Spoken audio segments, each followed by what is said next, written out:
초대교회는 기도하는 교회였죠. 예수님을 닮아서 그들도 예수님처럼 기도하기 시작했습니다. 그러나 한 가지 조금 아이러니한 부분은 뭐냐면은 예수님이 십자가를 지시고 죽으실 때까지 제자들은 기도하지 않았습니다. 성경 어디에도 마태, 마가, 누가, 요한복음 어디에도 예수님 십자가에 죽으시기까지 제자들이 한 마음으로 목소리를 높여서 뜨겁게 기도했다는 얘기가 없습니다. 오히려 그들은 예수님이 그렇게 기도하라고 하셨는데도 그들은 잠들어 있었고, 또 예수님이 기도하라고 하시는데도 관심은 누가 크냐, 누가 예수님의 오른편이냐 왼편이냐, 거기에 관심이 있었을 뿐이었습니다. 근데 놀랍게도 제자들이 예수님 십자가에 죽으시고 그리고 부활하신 다음에 그리고 승천하신 후에 제자들이 달라졌습니다. 우리 아이가 달라졌어요 라고 하는 그런 프로처럼 제자들이 달라졌어요. 어떻게 달라졌냐면 그들이 모여서 합심하여서 소리를 높여 뜨겁게 오로지 기도하기를 힘쓰기를 시작했다는 겁니다. 그들이 기도하기 시작했을 때 놀랍게도 그들에게 성령님이 임하셨습니다.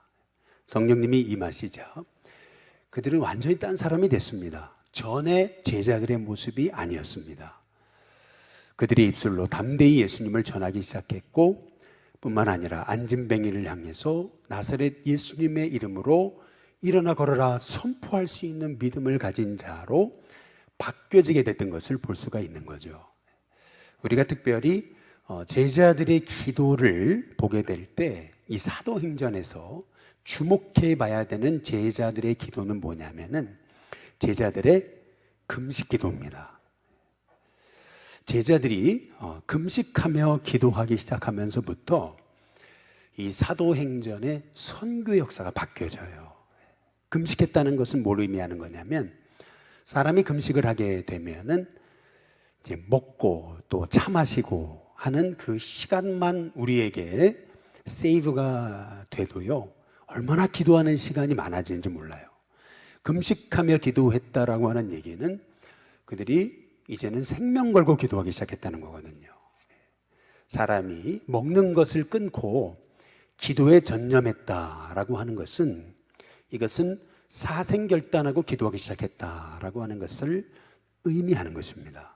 언제나 기도는 절박함에서 시작되는 겁니다. 애통함. 그리고 이 기도는요, 기도 아니면은 못 산다라고 하는 그러한 애통함에서부터 이거 아니면 안 된다라고 하는 그런 절박한 마음에서 기도하기 시작할 때 기도의 문이 열리는 겁니다.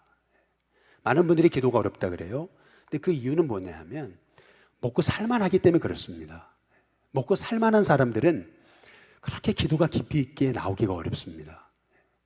그런데 당장 죽게 생겼고, 당장 자식이 어려움을 당하고, 당장 내가 어려움을 당했을 때, 사업이 부도날 위기가 처해지고, 뭐 교회가 망하게 생겼고, 또 내가 병에 걸려 죽게 돼버리면은요, 사람이 기도하지 않을 수가 없는 거예요. 기도의 문이 열릴 수밖에 없는 거예요.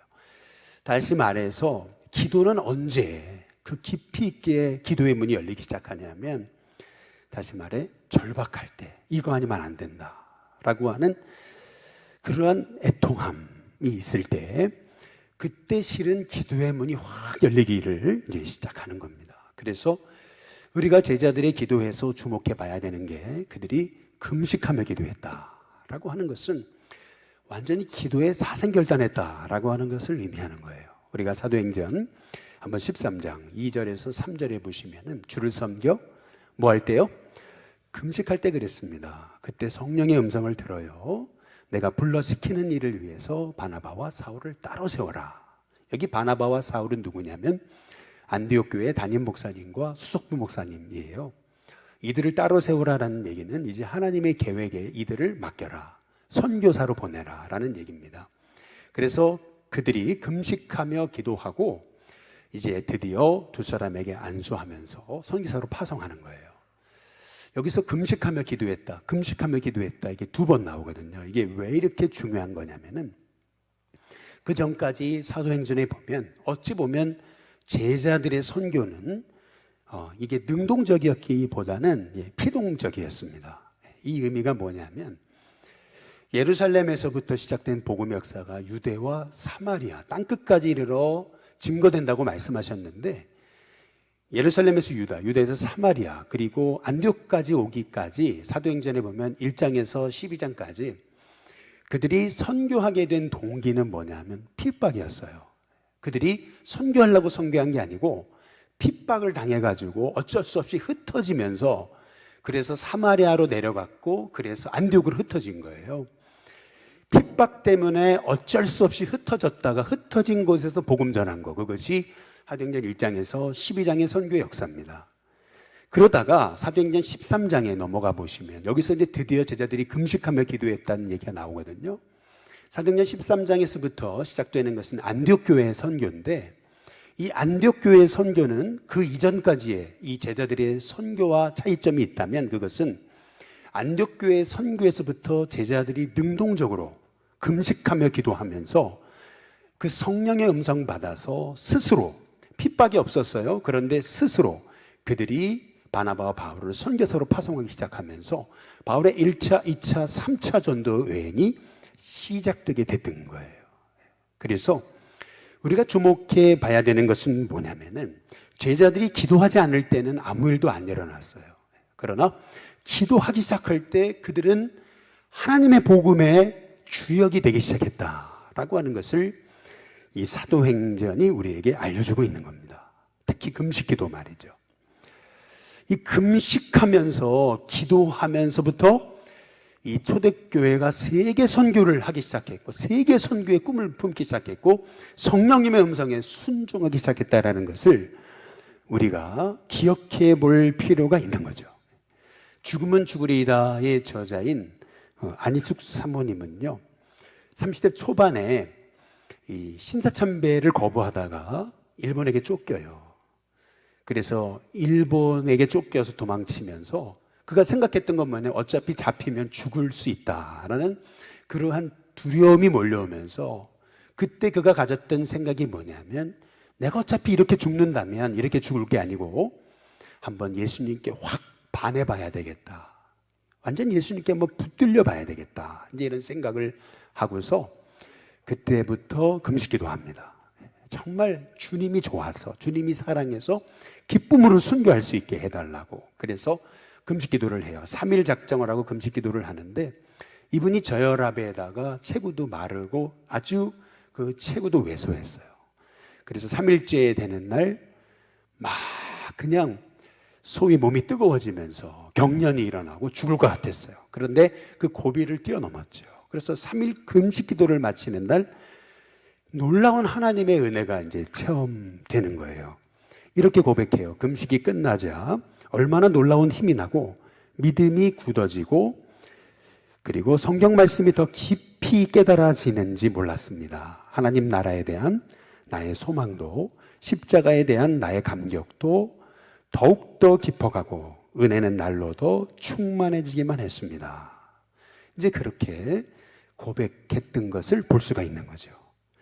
다시 말해서 이 안희숙 사모님이 정말 주님 알기 위해서 생명 걸고 금식 기도하기 시작할 때 모든 고난과 핍박을 뛰어넘는 정말 예수님의 사랑에 붙잡히는 은혜를 체험하게 됐다라는 거죠.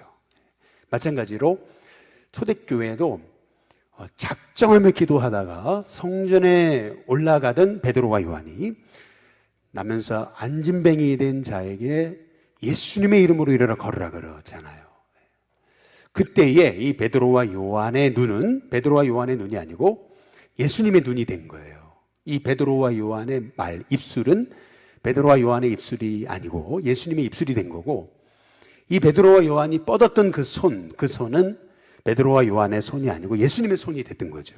그래서 그 예수님의 손과 안진뱅이의 손이 연결되고 이 예수님의 손이 안진뱅이의 손을 끌어당길 때 안진뱅이에게 발과 발목에 힘이 생기면서 40여 년을 한 번도 걸어보지 못한 선천성 안진뱅이가 일어서는 역사가 나타나게 됐던 거죠.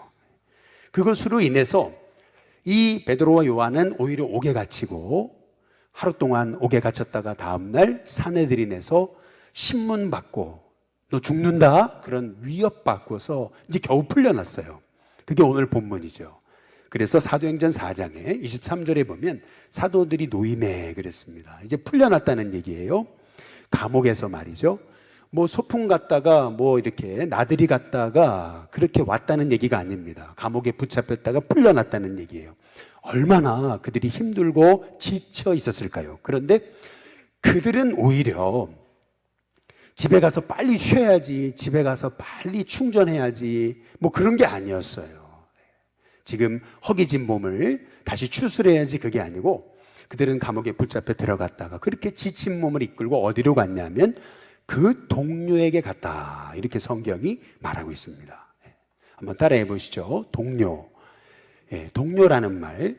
여러분 여지껏 마태, 마가, 누가, 요한복음을 보면서 동료라는 말을 혹시 성경에서 보신 적이 있는지 모르겠어요. 아마 없으실 거예요. 여기 사도들이 노임에 그 동료에게 갔다라고 할 때 이 동료라고 하는 단어는 이 사도행전에 나오는 아주 유일한 단어입니다. 이 동료라고 하는 단어는 어떤 단어냐면 왜 이것이 유일한 단어냐면 이 동료라는 것은 그냥 친구, 그냥 알고 지내던 사람 그런 얘기가 아니고요. 뭐 직장 동료 그런 의미가 아니고 여기서 말하는 동료라고 하는 의미는 피를 나눈 형제보다 더 뜨겁고 가깝고 열정적이고 그렇게 가까운 사이를 말하는 것이 동료입니다. 여기서 말하는 동료의 의미는 말이죠. 다시 말해서 이 베드로와 요한이 감옥에 붙잡혔다가 풀렸어요. 그리고 이제 집에 가서 빨리 쉬어야지 그런 게 아니고 누가 생각이 났냐면 자기를 위해 기도하고 있었을 그 동료를 생각해서 동료를 찾아간 거예요. 여기서 우리가 깨달아 알아야 되는 것은 뭐냐면 붙들고 기도해야 되는 제목은 뭐냐면 우리 일신교회가 이렇게 힘들고 어려울 때 우리 일신교회에 오면 그렇게 이런 동료와 같은 공동체로 인해서 우리 성도들이 위로를 받고 힘을 얻고 회복이 되는 그러한 영적인 공동체로 동료와 같은 공동체로 여러분 속회가 또 여러분의 부서가 또 우리 교회 학교가 또 우리의 선교회가 그런 동료와도 같은 그렇게 만나면 너무나 위로가 되고 치유가 되고 만나면 회복이 되는 가족보다 피를 나눈 형제보다 더 뜨거운 영적인 사랑이 있는 그런 공동체로 우리 일신교회가 세워지는 은혜가 있도록 기도하는 우리 일신교회 성도님들 다 되시기를 주님의 이름으로 축복합니다. 그래서 그 동료에게 가가지고 그 동료가 생각이 났잖아요. 우리 여러분의 신앙도 금요 예배 올 때, 수요 예배 올 때, 새벽 예배 올 때, 주일 예배 올 때 여러분이 동료를 만나는 그 심정으로 말이에요. 그 동료들을 만나면 너무 그렇게 마음이 위로가 돼서 그래서 그동안 가슴에 품고 있던 힘든 것들을 다 이게 풀어 헤쳐 놓잖아요. 마찬가지로 여기 소위 이 베드로와 요한도 그렇게 감옥에 붙잡혔다가 그렇게 지쳐 있었지만 집으로 그냥 쓱 들어가가지고 들어누워서 혼자 이불 뒤집어 쓰고 잔 게 아니고 동료에게 찾아갔던 이유는 뭐냐면 그 동료들이 자기를 위해 기도해주고 있다는 것을 알았기 때문이에요. 그래서 동료들에게 가잖아요. 그 동료들이 가서 뭘 하냐면 그동안 있었던 힘들고 어려웠던 일을 다 이제 토해내는 거거든요. 그래서 사도행전에 오늘 4장에 23절에 보면은 그래서 다시 한번 보여주시면은 이렇게 얘기하는 겁니다. 사도들이 놓였어요. 풀렸어요. 그 동료, 그렇게 자기를 위해 기도해주는 공동체에게 찾아가서 제사장들과 장로들의 말을 다 알렸어요. 이런 일이 있었다고 말해요. 어떤 일이 있었어요? 이 베드로와 요한이 자기의 동료들에게 다 알렸던 일들, 그 전에 있었던 일이 뭐예요? 그게 사도행전 4장 17절을 통해서 한마디로 알 수 있죠. 그게 뭐냐면 제사장과 장로들이 베드로와 요한을 붙잡고 위협하면서 더 이상 예수 이름 말하지 마라, 선포하지도 마라, 가르치지도 마라, 경고하면서 그렇지 않으면 죽는다. 그 얘기를 다 얘기했던 거죠. 근데 그 얘기를 듣고 이 초대교회가 보여준 모습이 뭐냐? 근데 이것이 오늘 우리가 붙잡아야 될 말씀인 겁니다. 사도행전 4장 24절에 보면 이렇게 얘기해요. 그들이 듣고 한 마음으로 하나님 앞에 소리를 높였다 그랬습니다. 저희 울리신 교회도 이렇게 성도들의 아픔이 나의 아픔으로 여겨져서 우리가 함께 정말로 뜨겁게 그 기도의 제목을 갖고 기도할 수 있는 저와 여러분이 될 수 있기를 주님의 이름으로 축복합니다. 여러분, 이게 제자들이 바뀐 모습이에요. 예수님 십자가에 죽으시기까지는 제자들이 기도 안 했어요. 그들이 한 마음으로 기도했다는 얘기가 성경 어디에도 없어요. 그런데 제자들이 이제 예수님 승천하시고 성령 받고 달라진 부분이 뭐냐면 그들이 한 마음으로 하나님 앞에 소리 높여 기도하기 시작했다는 거예요. 제가 워싱턴에서 공부할 때 한 전사님이 그렇게 얘기하시더라고요. 처음에 한국에서 이제 유학을 와서 워싱턴 DC에 유학을 와가지고 이제 어떤 교회에 이제 전사로 부임을 했는데 새벽에 기도를 하러 갔다가 새벽 기도가 끝나고 그렇게 하나님 이 유학생활 승리하게 해달라고 막 기도하다 보니까 기도에 불이 붙었죠. 막 뜨겁게 기도하고 있었어요. 그런데 누가 하나 이렇게 종이 하나 쪽지를 딱 주고 가더라는 거예요. 그리고 나중에 기도 끝나고 이렇게 보니까 종이 쪽지에 뭐라고 써 있었냐면 전도사님, 전사님 혼자 기도하세요. 여기 성전인데 그렇게 이기적이시면 안 되죠. 조용히 기도하세요. 이런 얘기가 써 있었다는 거예요. 이 전사님이 그 얘기를 듣고 참 많이 힘들었지만 얼마나 힘들었으면은 저희들한테까지 와서 얘기를 했겠어요. 그러나요, 우리가 한번 생각해 보면 그래요. 어떤 사람은 묵상하며 기도해도 인생이 살만한 사람이 있어요. 그냥 침묵하며 기도해도 뭐 인생이 잘 풀리는 사람이 있어요. 그러나 어떤 사람은 아니에요. 어떤 사람은요, 부르짖지 않으면은 하루 살아가는 게 너무 힘든 사람이 있단 말이에요. 하나님 앞에 간곡히 소리 높여 기도하지 않으면 오늘 내가 살아갈 힘이 없어요. 그래서 부르짖지 않을 수가 없는 거예요. 하나님 살려달라고 기도할 수밖에 없는 거죠. 그렇죠. 바로 오늘 여기 제자들이 그런 거예요. 그 사도 베드로와 요한의 얘기를 듣고 우리가 이런 죽음의 위협을 겪고 있습니다. 그때 그들이 그 얘기를 듣고 한 마음으로 소리 높여 기도했다라는 거. 하나님, 기도 없이는 우리는 살 수 없습니다. 하나님, 살려주십시오. 그렇게 제자들이 기도했다는 거죠. 저와 여러분의 기도도 이렇게 정말 하나님 없이는 살 수 없습니다.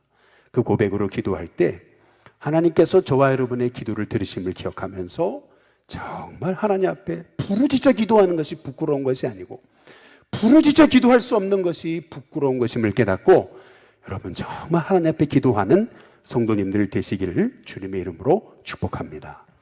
그런데 오늘 여기 제자들을 보면요, 두려움이 없어요. 아니, 어떻게 두려움이 없을까? 물론 성령 충만했기 때문에 그들이 두려움이 없었다라는 것을 인정할 수밖에 없지만, 그러나 이들이 이렇게 두려움이 없을 수 있었던 이유가 뭘까?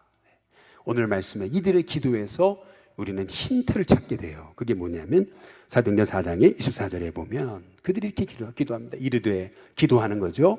대주제여 라고 이렇게 기도합니다. 이 테스포테스라고 하는 이 말은 실은 굉장히 낯선 말이죠. 대주제, 좀 낯선 말이잖아요. 우리가 이렇게 기도하는 거 한 번도 본 적 없잖아요. 근데 그 이유가 있어요. 그 이유는 뭐냐면 이 대주제라고 하는 말의 표현은 이 노예제도가 있는 그런 문화에서 이해되는 말이에요. 우리처럼 노예가 없는 이런 사회에서는 좀 이해가 안 되는 말이에요. 이 데스포테스라고 하는 대주제여라고 하는 이 단어는 소위 이런 거예요. 이제 길거리에서 노예를 팔아요. 근데 주인이 돈 주고 노예를 사잖아요.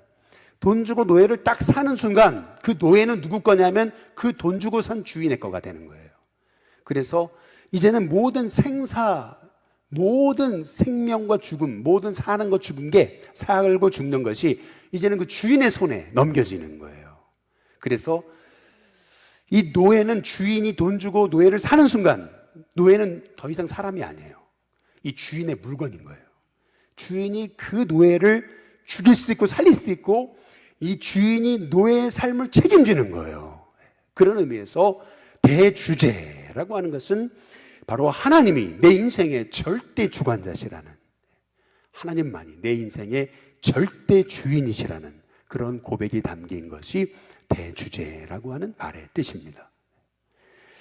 왜 이 고백이 중요한 거냐면은 지금 이 제자들의 고백은 뭐냐면은 저 로마 황제, 저 제사장, 저 서기관, 저 장로들, 저 사내들이니 자신들의 대주제가 아니라는 거예요.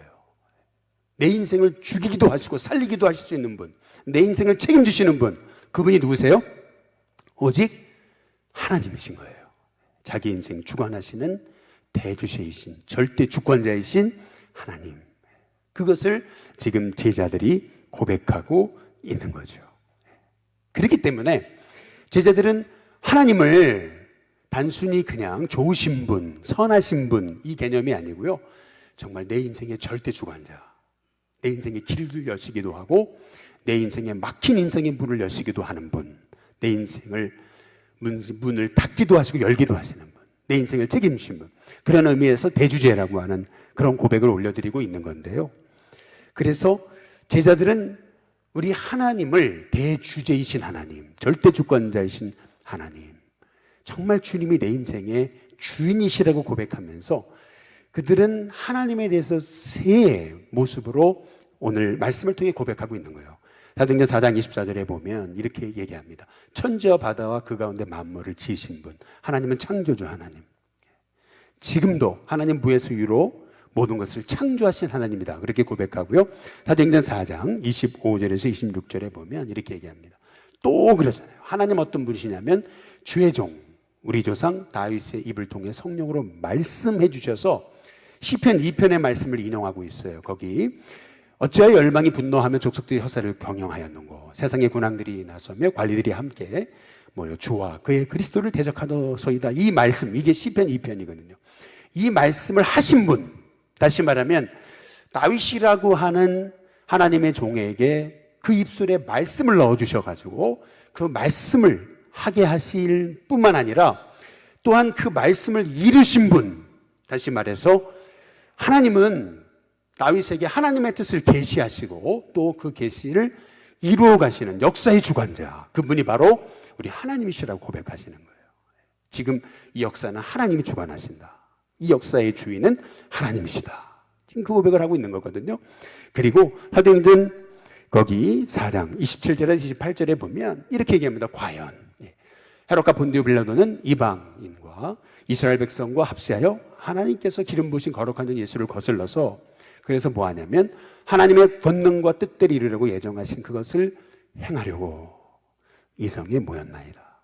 다시 말하면 지금 이 모든 고난처럼 보이는 역사까지도, 핍박까지도 하나님이 다 섭리하신다, 이거 다 주관하시는 거다라고 하는 그런 믿음이 이 제자들에게 있었던 거예요.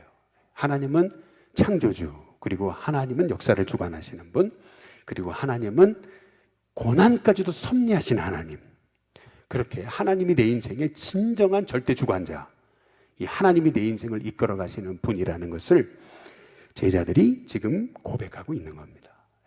우리가 여기서 기억해 봐야 되는 것은 뭐냐면, 우리는 어려운 일을 겪으면은 그렇게 얘기하거든요. 참 재수 없어가지고, 운이 없어가지고, 참 운도 지지리도 없다, 뭐 이렇게 그 얘기하죠. 그러면서 야, 나는 이게 내게는 어려움만 일만 생기고 말이야, 이렇게 얘기해요. 꼭 좋은 일이 있어야지만이 하나님이 하셨다고 이렇게 얘기합니다. 그러나 어려운 일을 만날 때 우리는 하나님이 하셨다고 얘기하지 않아요. 근데 제자들은 지금 이 핍박 한가운데서도 이 역사를 주관하시는 하나님, 또 이 고난까지 주관하시는 하나님, 그 하나님은 내 인생의 대주제가 되신 하나님이시라고 지금 고백하고 있는 겁니다. 하나님이 이 고난까지도 보이지 않는 손길로 하나님이 주관하신다는 것을 믿는다면 뭐가 두렵겠습니까? 아무리 이 장로들과 서기관들이 지금 칼로 위협해도 내 생명, 내 목숨, 내 인생을 주관하시는 분이 하나님이심을 믿는데 뭐가 두렵냐는 거예요. 여러분, 저와 여러분에게 이 믿음이 필요합니다. 내 인생을 주관하시는 분은 하나님이시다. 이 역사를, 우리 한국 사회를, 이 전 세계의 역사를 주관하시는 분은 하나님이시다. 여러분, 그 믿음이 있어야 우리가 고난 중에도 담대할 수 있어요. 어려움 중에도 흔들리지 않을 수 있는 거예요. 저와 여러분이 이런 믿음이 있게 되시기를 주님의 이름으로 축복합니다. 이 믿음이 있었기 때문에 오늘 사도행전 4장 29절 30절에 보면 뭐라고 기도하냐면 또 3번 기도, 3가지를 갖고 기도하는데 첫 번째는 뭐냐면 그들의 위협함을 굽어 보시옵소서 이렇게 기도합니다. 여러분 우리가 주목해 봐야 되는 건 뭐냐면 저들의 위협함이 사라지고 누그러지고 없어지게 해달라고 기도하는 게 아니에요. 여기서 주목해 보셔야 돼요. 하나님 이 고난이 사라지고 빨리 지나가게 해달라고 그렇게 기도하고 있지 않아요. 잘 보세요. 그들의 위협함을 하나님 보시옵소서 이렇게 기도하는 겁니다. 여기서 중요한 게 있어요. 그게 뭐냐면 하나님 역사의 주관자시라면 하나님 보시면 다 된다는 거예요. 하나님 보고 계시면 분명 하나님은 가장 선한 길로 인도하신다는 믿음이 있는 거예요. 그래서 이 고난 빨리 지나가게 해달라고 그렇게 기도하지 않아요. 하나님 보고 계시죠. 하나님 구원받아 주시려고. 하나님 살아계시잖아요. 여러분 이것이 초대교회의 기도입니다. 결과를 맡기고 있어요. 저와 여러분이 이런 믿음으로 하나님 앞에 여러분의 인생의 문제까지도 맡길 수 있는 믿음 있게 되시기를 주님의 이름으로 축복합니다. 그렇기 때문에 하나님이 내 인생의 대주제, 절대 주권자, 하나님 내 인생을 주관하시는 분이라는 믿음이 있었기 때문에 사도행전 4장 29절에 보니까 이렇게 기도하는 거예요. 담대히 하나님 말씀 전하게 해달라고. 뿐만 아니라 손을 내밀어 그랬습니다. 손을 내민다는 것은 믿음의 기도예요. 여러분 오른손을 한번 내밀어 보실래요? 병든 분한테 오른손을 탁 내밀어서 그의 몸에 손을 얹고 기도한다는 것은 믿음의 기도예요. 좀 이따 우리가 함께 이런 믿음의 기도를 드릴 예정이에요. 믿음의 기도를 손을 내밀어서 하나님 앞에 기도할 때 병이 낫고 표적과 기사가 예수 이름으로 이루어지게 해달라고 기도하잖아요. 안진병이 일으킨 거 베드로가 한 게 아니거든요. 기도할 때 그의 손이 예수님의 손이 된 거거든요. 마찬가지로 우리가 기도할 때도 이 손이 우리의 손이 아니라 예수님의 손이 되게 해달라고 그렇게 기도할 때요. 사도행전 4장에 31절에 빌기를 다음에 그랬습니다. 모인 곳이 진동했다 그랬어요. 모인 곳이 흔들렸다는 얘기인데 문자 그대로 정말 흔들리는 것 같은 역사가 있었다는 것을 의미하는 거죠. 진동했다는 말의 의미는 큰 파도가 몰아쳤다는 겁니다. 이 살로스라고 하는 말은 큰 파도를 의미하는 거예요. 하나님의 은혜의 파도가 제자들에게 몰아닥치니까 꼭 그들이 모여있던 곳이 꼭 흔들리는 것처럼 그들이 인생 속에 하나님의 은혜를 경험하면서 그 결과 성령이 충만하죠. 그 결과 담대히 하나님의 말씀을 전하게 됐습니다. 저와 여러분 가운데도 정말 하나님이 내 인생의 주권자, 절대 주인, 절대 주관자, 내 인생의 길을 여시는 분은 하나님. 여러분 그 믿음을 가지고 살아갈 수 있게 되시기를 주님의 이름으로 축복합니다. 청주에 가면 가장 큰 교회인 것 같은데 상당교회라고 있죠. 그런데 그 정삼수 목사님이라고 원로 목사님에게 이런 간증이 있어요. 고등학교 2학년 때 예수님 믿는다는 이유로 아버지의 핍박을 받아요. 아버지가 그렇게 교회 다니는 걸 싫어했어요. 근데 고3 때 청천복력 같은 선포를 하는 거죠. 아버지 저 신학교 가겠습니다. 미쳤냐? 아버지가요 이제 네 이름을 호적에 파겠다. 내 집에서 나가라. 넌 내 아들 아니다. 근데 그러면서 아버지가 했던 말이 뭐냐면은 야, 네 아버지 있잖아. 그 아버지 있다며. 나 말고 그 아버지 있잖아. 너 그 아버지 믿고 산다며. 그 아버지 따라가라고. 그 아버지에게 빌부터 살아. 먹고 사는지 못하는지 한번 보자 말이죠. 근데 놀랍죠? 이분에게요 그 아버지가 널 먹여 살릴 거니까 그 아버지 믿고 살으라고. 근데 그 얘기가요 이분에게 가슴에 비수같이 꽂혔어요. 그리고요 정말 하나님만 나는 믿을 수밖에 없다. 여러분 그 믿음을 갖고 하나님 매달린 거죠. 참 놀랍게도요 그 교회를 개척해서 일으키는데 얼마나 그 청주에 놀라운 교회를 하나님이 세우셨는지. 여러분 여러분의 인생의 주인은 누구십니까? 하나님이십니다.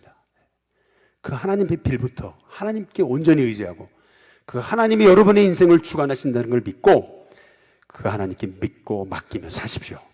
그 하나님이 저와 여러분의 인생을 주관하셔서 내 인생의 절대 주권자이신 하나님께서 저와 여러분의 인생의 고난마저도 오히려 하나님이 일하시는 도구로 만들어 주실 줄로 믿습니다. 오늘 시간 간절하게 우리가 그 말씀 생각하시면서 우리가 성령이 오셨네, 아무리 허무한 시절 보내고 깊은 한숨을 내쉬는 인생의 어려움 가운데도 우리를 고아처럼 버려두지 아니하시고 우리와 함께 하시는 그 성령님을 의지하면서 오늘 이 시간 하나님의 꿈을 꾸고 오늘도 우리가 무너진 자리 넘어진 자리에서 일어나서 기도하게 해달라고 우리 같이 다 함께 일어나셔서 우리 이 찬양 부르시고 우리가 한번 3번 끊어서 우리가 간절하게 초대교회처럼 어떤 어려움에 와도 하나님이 절대 주권자이심을 믿고 기도하게 하옵소서. 어려움 중에도 하나님이 대주심을 믿고 기도하게 하옵소서. 손을 내밀어 병든 자를 위해 또 기도가 필요한 영혼을 위해 기도하게 하옵소서. 우리 이 시간 간절히 값으면서 이 시간 찬양 부르시고 같이 기도하는 시간을 갖겠습니다.